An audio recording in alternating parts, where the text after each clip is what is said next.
खालिस्तानी अमृतपाल सिंह, जिसने पूरे पंजाब में हथियार बंदूक को लेकर 2022 में एक मूवमेंट शुरू की।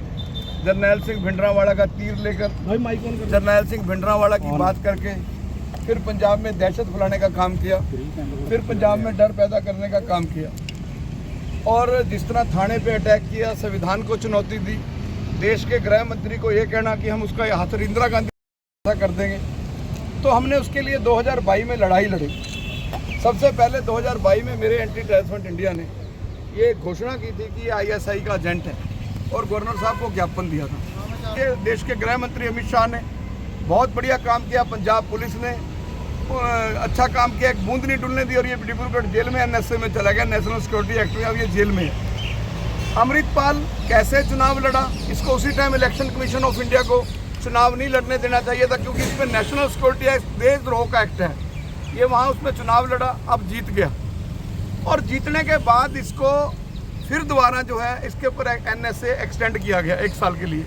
ऐसे में पंजाब के गृह सचिव ने कैसे 4 दिन की पैरोल दे दी, जबकि जम्मू कश्मीर का जो रशीद टेररिस्ट है उसको 2 घंटे की पैरोल मिली। इसको 4 दिन की पैरोल क्यों दी? जिसने पंजाब के अमन और शांति को लांबू लाने की कोशिश की, जिनने पंजाब का भाईचारा, हिंदू सिख भाईचारे को खराब करने, इसको कहाँ से फंडिंग हुई चुनावों में? उधर दूसरी तरफ सरबजीत खालसा जो फरीदकोट से आता है, वो कौन है सरबजीत खालसा? जिसने देश की प्रधानमंत्री इंदिरा गांधी को वर्दी पाकर सारे देश की खाकी को बदनाम किया। उस सरकारी वेपन से इंदिरा गांधी देश की प्रधानमंत्री को मार दिया, जो कॉन्स्टिट्यूशन पे अटैक था 83 में। तो आज फिर वही बातें हुई, संविधान को चैलेंज किया, तिरंगे को चैलेंज किया। पैरोल रद्द हो, पैरोल ना केवल पैरोल रद्द हो, जो पैरोल रद्द हो, अगर ना पैरोल रद्द हुई, गवर्नर साहब ने हमें आश्वासन दिया बनवारी लाल पुरोहित जी ने कि बिल्कुल ये गलत हुआ है, पैरोल नहीं दी जानी चाहिए थी। अगर मैं दिल्ली में तो इसका प्रदर्शन करूंगा ही करूंगा। आज मेरी लीगल टीम के साथ, मेरी लीगल टीम ने PIL भी तैयार कर ली है। 2 घंटे वेट करेंगे और शाम तक भी वेट कर सकते हैं, क्योंकि मुझे मीडिया में से पता चला है कि इसने 5 तारीख को पैरोल ओथ लेनी है। हमने स्पीकर साहब को भी मैसेज दे दिया कि ऐसा नहीं होना चाहिए। ये देश के उन शहीदों का अपमान होगा जिन्होंने पंजाब के अमन और शांति को बहाल किया। ये पंजाब पुलिस के उन पुलिस अफसरों के साथ भद्दा मजाक होगा जिन्होंने अपना खून दिया है।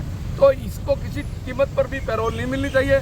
और दूसरी हमने मांग की है कि चाहे सरबजीत खालसा हो फरीदकोट से, चाहे अमृतपाल सिंह हो, इनकी कॉन्स्टिट्यूंसियों में, दोनों कॉन्स्टिट्यूंसियों में, क्योंकि इन दोनों कॉन्स्टिट्यूंसियों के कारण देश की 140 करोड़ जनता और पंजाब की 5.5 करोड़ जनता असुरक्षित हो चुकी है। पंजाब खतरे में आ चुका है। पंजाब में फिर आतंकवाद, खालिस्तान, फिर वही दौर चलेगा निर्दोषों की हत्या करने का।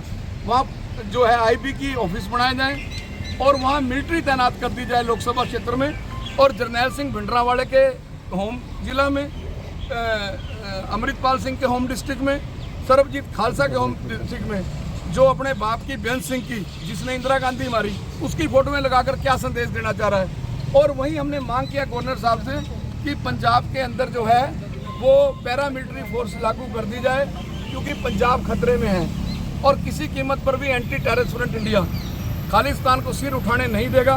बड़े दुख की बात है कि रंगले पंजाब को फरीदकोट ने नज़र लगा दी, रंगले पंजाब को खंडूर साहब ने नज़र लगा दी, और कट्टरपंथियों ने एक खालिस्तानी को, एक आतंकवादी को, एक जरनैल सिंह भिंडरावाले जैसे आतंकवादी के साथियों को जो है MP बनाकर जो है पंजाब को और देश के अमन और शांति को खतरे में डाल दी। दिल्ली ही रहेगा अमृतपाल, पंजाब तो आएगा ही। और दूसरा जो रिलीज भी 4 दिन का है वो 15 सेक्शन से अंडर सेक्शन 50 जो NSA का है उसके तहत है। तो संविधान ने राइट दिया अमृतपाल को ओथ लेने का, रिलीज करने का DM को, और दूसरा वो सब SSP और ऑफिशियल्स की निगरानी में रहेगा। देखिए वो किनके सर्वेलेंस में आ रहा है, किसकी मॉनिटरिंग में आ रहा है, एंटी टेररिस्ट फ्रंट इंडिया को इससे कोई मतलब नहीं है। एंटी टेररिस्ट फ्रंट इंडिया को मतलब यह है कि गद्दारों का कोई धर्म नहीं होता, ये गद्दार हैं।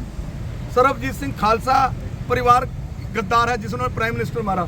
ये ISI के एजेंट हैं, ये आतंकवादी हैं। अगर इनको कानून, अगर ये कानून को इतना मानने वाले हैं, फिर संविधान के खिलाफ क्यों बोलते हैं? अमृतपाल सिंह ने अगर शपथ लेनी है तो पहले दहलीज पे, पार्लियामेंट की दहलीज पे माफ़ी मांगे, संविधान से माफ़ी मांगे, 140 करोड़ जनता से माफ़ी मांगे, पंजाब से माफ़ी मांगे।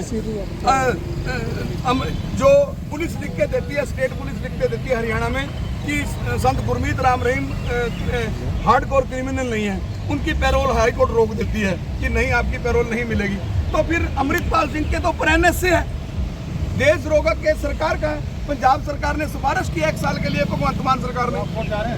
बिल्कुल कोर्ट नहीं जा रहा हूँ, कल दिल्ली भी जा रहा हूँ प्रदर्शन करने के लिए। राशिद इंजीनियर का भी खिलाफत करोगे? राशिद इंजीनियर को दो, बिल्कुल है। इन टेररिस्टों को क्यों चुनाव आयोग ने चुनाव लड़ने दिया? ये तो देश की जनता 140 करोड़ जनता के बीच हम सवाल उठाएंगे, पूरे देश में इस बात को लेके जाएंगे कि चुनाव आयोग को देखना चाहिए था। आप टेररिस्ट चुनाव लड़ेंगे इस देश में, मतलब चुनाव जीत के अब अमृतपाल सिंह दूध का दूल्हा बन गया।